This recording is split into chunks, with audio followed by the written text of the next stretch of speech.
Welcome to लक्ष्य institute बच्चों। आज हम देखेंगे vibrations of in air column. तो बच्चों यहाँ पे एक कंसेप्ट है क्लोज्ड आर्गन पाइप और ओपन आर्गन पाइप का। बच्चों तो सबसे पहले हम देख लेते हैं क्लोज्ड आर्गन पाइप में जो फ्रीक्वेंसी का रेशियो होता है। जैसे फर्स्ट फंडामेंटल फ्रीक्वेंसी होता है, फर्स्ट ओवरटोन होता है, सेकेंड ओवरटोन होता है। तो सबसे बच्चों देखो, ये हमारा क्लोज्ड आर्गन पाइप है जो कि वन एंड पे क्या है, क्लोज्ड है। इसकी लेंथ दे रखी है बच्चों एल, और एक एंटी नोड ओपन एंड पे बच्चों एंटी नोड बनता है, क्लोज एंड पे नोड्स बनता है, और एक एंटी नोड और एक नोड के बीच की दूरी जो होती है बच्चों लैम्डा बाई 4 होता है।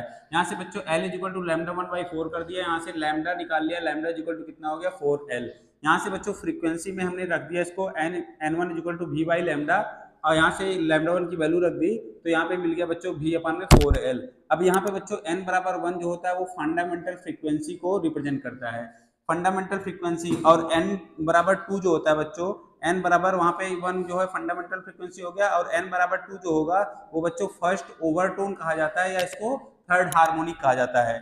इसी तरीके से बच्चों n की वैल्यू अगर 3 ले लेंगे तो वो थर्ड ओवरटोन होगा, या बच्चों फोर्थ हार्मोनिक होगा। तो इनके बीच जो फ्रीक्वेंसीज के बीच जो रेशियो आता है बच्चों, देखो कि यहाँ पे n1 की वैल्यू V/4L आया, n2 की वैल्यू 3V/4L आया। इसी तरीके से बच्चों n3 निकालेंगे तो वो आएगा 5V में कितना बच्चों 4L। और ये जो रेशियो होता है बच्चों कुछ नहीं याद रखना है, बस तुम्हें ये याद रखना है रेशियो, ठीक है, ये याद रखना। और फंडामेंटल फ्रीक्वेंसी का फार्मूला याद रखना, n1 ratio, n2 ratio, n3 is equal to 1 ratio, 3 ratio is equal to 3/5, ऐसे चलता जाएगा ऑड में, ठीक है बच्चों। तो यहाँ पे हम इस पे एक क्वेश्चंस करेंगे। अच्छा, ये तो बच्चों हमारा क्लोज्ड आर्गन पाइप के लिए था। इसी तरीके से हमारा बच्चों ओपन आर्गन पाइप के लिए जो फ्रीक्वेंसी का रेशियो होता है, ओपन आर्गन पाइप के लिए बच्चों यहाँ पे जो फ्रीक्वेंसी का रेशियो होता है वो होता है n1 ratio n2 ratio n3 ratio ऐसे डैश डैश इक्वल टू होगा बच्चों 1 रेशियो 2 रेशियो 3 रेशियो। वहां पे बच्चों क्या होता है, ऐसे चलता जाता है 1 रेशियो 2 रेशियो 3 रेशियो 4 रेशियो 5। और यहाँ पे बच्चों क्या है, n1 रेशियो n2 रेशियो में देखोगे ऑड वाले सारे टर्म्स हैं।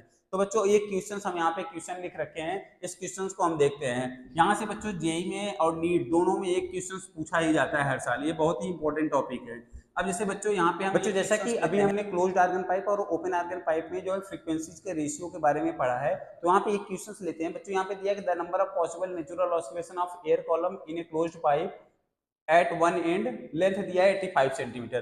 बच्चों ये क्लोज्ड आर्गन पाइप है जो कि वन एंड पे क्या है, क्लोज्ड है। यहाँ पे लेंथ इसकी दे रखी है। अभी हमने क्लोज्ड आर्गन पाइप के लिए जो फ्रीक्वेंसी का रेशियो पढ़ा, n1 ratio n2 ratio n3 ratio dash dash करके 1 रेशियो 3 रेशियो 5 पढ़ा, ठीक है। जो n1 होता है बच्चों वो फंडामेंटल फ्रीक्वेंसी होता है, उसका फार्मूला होता है V/में कितना 4L। वेलोसिटी ये होता है साउंड का दिया हुआ बच्चों कितना 340/4 इंटू बच्चों 85 को सेंटीमीटर दिया, कन्वर्ट में करेंगे तो ये मीटर में हो जाएगा, 10 की पावर यहाँ पे 2 हो जाएगा बच्चों। यहाँ पे 10 की पावर -2 था, मैंने ऊपर ले लिया 10 की पावर 2 हो गया। अब इसको देखो बच्चों 340 इंटू 100 अपान में कितना 4 इंटू कितना बच्चों 85।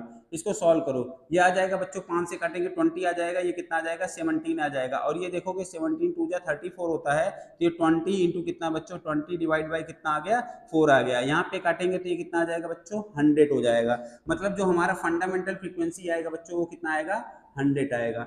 अब क्वेश्चन में कह रहा है कि हुज फ्रीक्वेंसी लाइज बिलो कितना 1250 हर्ट्ज। मतलब जब फंडामेंटल फ्रीक्वेंसी कितना है बच्चों 100 हर्ट्ज है, और हमसे पूछ रहा है कि 1250 हर्ट्ज तक फ्रीक्वेंसी लाई कर रही है, तो कितने नंबर ऑफ पॉसिबल ऑसिलेशंस होंगे। जैसा कि हमने तुम्हें बताया कि बच्चों यहाँ पे देखोगे तो ये रेशियो होता है। अगर n1 की वैल्यू हमारी 100 है, n1 की वैल्यू हमारी 100 है, तो n2 की वैल्यू कितना हो जाएगा बच्चों 300, और n3 की वैल्यू कितना हो जाएगा बच्चों 500, n4 की वैल्यू कितना हो जाएगा 700, n5 की वैल्यू कितना हो जाएगा बच्चों 135, यहाँ पे 7 रेशियो 9 इस तरीके से आ जाएगा। ये कितना हो जाएगा बच्चों 100, 300, 500, 700, 900। n6 कितना हो जाएगा बच्चों 1000 हो जाएगा। अब इसके बाद देखेंगे तो बच्चों n7 कितना हो जाएगा, जरा देखना कि 13579, ये 10 नहीं होगा बच्चों 11 होगा, ठीक है। यहाँ पे n6 अगर लेंगे तो ये 1100 हो जाएगा, क्योंकि हमने किस में चल रहे हैं बच्चों ऑड में चल रहे हैं। 100, 300, 500, 700, 900, 900 के बाद कितना आ जाएगा बच्चों 11 आ जाएगा, 1100 हो जाएगा यहाँ पे, ठीक है। अब देखो 11 के बाद जाएंगे तो 13 मिलेगा, और 13 हमारा कितना हो जाएगा 1300 हो जाएगा। लेकिन फ्रीक्वेंसी कितना तक लाई कर रहा है 1250 तक। तो कितने नंबर ऑफ पॉसिबल ऑसिलेशंस हमारे पास हो गए बच्चों? 1 2 3 4 5 और 6। तो n की वैल्यू कितनी आ जाएगी बच्चों? 6 आ जाएगी। हमारा करेक्ट आंसर क्या हो जाएगा? डी हो जाएगा बच्चों।